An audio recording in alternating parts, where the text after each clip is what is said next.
Kganki, thank you so much for joining us this afternoon. We've had numerous conversations about the impact, especially on small and medium enterprises and specifically on the township economy. Now, this partnership with Ubank surely is something that you've been working on long before the COVID-19 crisis hit us. Yeah, thank you very much for having us. Our typical member and a small business is suffering from two challenges. One being access to funding, the second one being access to the market. So those are the biggest two challenges that we are faced as businesses. So we had started these discussions with the Ubank way before COVID-19. But as you are aware, COVID-19 has actually affected small businesses and the self-employed more than any other sector in the economy. So we welcome the partnership that we're having, but the intention is to actually assist small businesses with funds. For example, a lot of our members, including people who are, for example, selling stuff in taxi ranks and others, they just need like 5,000. They're not looking for billions. Now, we just carried a story here just before I spoke to you, stating that 2/3 of small and medium-sized businesses that applied for that big government relief funding had failed in their applications.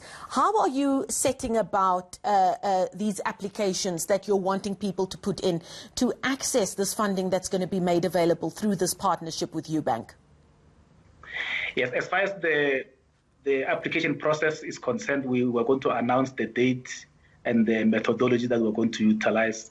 But we are looking at a fund that is not going to look at typical requirements that a normal bank or normal financial institution would look at. Would look at issues that will be more inclusive to small businesses.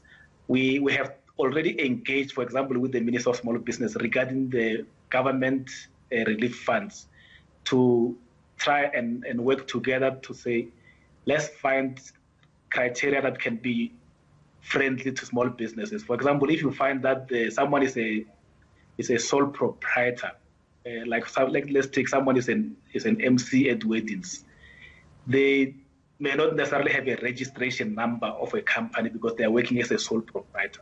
So those are the things that we said to the minister, let's ensure that this type of people are covered. So this fund will also look at that to say, let's not be exclusive in nature, but let's be more inclusive so that we can help a lot of companies to get out of this challenge that we're facing under COVID-19 and beyond. Now, getting word out about this help that's going to be available is obviously going to be key. How are you going to be approaching this? Surely it will be multi-pronged. You cannot just depend on social media or mainstream media to get the message out there. If we look at the types of businesses we're dealing with, are you going to be having boots on the ground to try and reach as many small and medium enterprises in townships as possible? Yes, remember the BBC is a confederation of business organizations. So members of BBC are like NAFCOX, the Santaco, the taxis, and all those types. So we do have a reach. We will be able to get to the ground because, for example, we can go to taxi ranks and distribute the information there because the taxi association is our member as well. So we'll utilize our members, but we'll utilize all the other forms that are there. We'll utilize the information that the government has, all the big business has. So we're going to use all these other available methodologies to communicate to make sure that it reaches the entire country. Now, a recent consumer survey that was done just over the first few weeks of lockdown in the township economy stated that you can already see that there's been a change in spending and shopping trends inside the townships. What are you hearing from small and medium enterprises in the townships? Have they been able to be agile enough to pivot their businesses to meet the new needs of the markets in the townships during lockdown?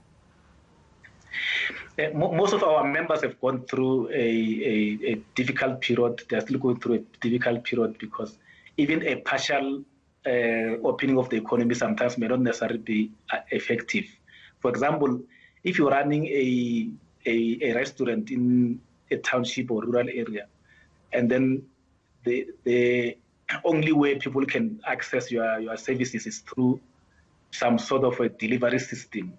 We all know that there are no delivery systems in rural areas and informal settlements. So most of the businesses opted not to open because they realize that the cost of opening are going to be higher than the income that they're going to get. So those are the challenges I think that we've raised with the government to say, if we open, let's also think of the how we can also assist township and rural areas businesses to still be able to operate. Now, just before I let you go, part and parcel of this announcement of this relief fund that you have partnered up with Ubank for is also a focus on the BBC's work in policy advocacy. And we think specifically of more practical solutions that are needed for issues that small and medium enterprises have every day. One of the major ones being late payments. Have you found that during lockdown that's been an even a bigger issue? And how are you trying to go about helping ensure that this doesn't continue to be a problem? Yeah, we've raised the issue of late payment with both the Minister of Finance and the President. And one of the proposals that has been made is that instead of government or National Treasury giving money to departments that are owing small businesses, why can't National Treasury actually deduct that money from the budgets and actually then pay small businesses directly? So National Treasury is still looking at the modalities and legalities of that proposal, because we think that proposal will help.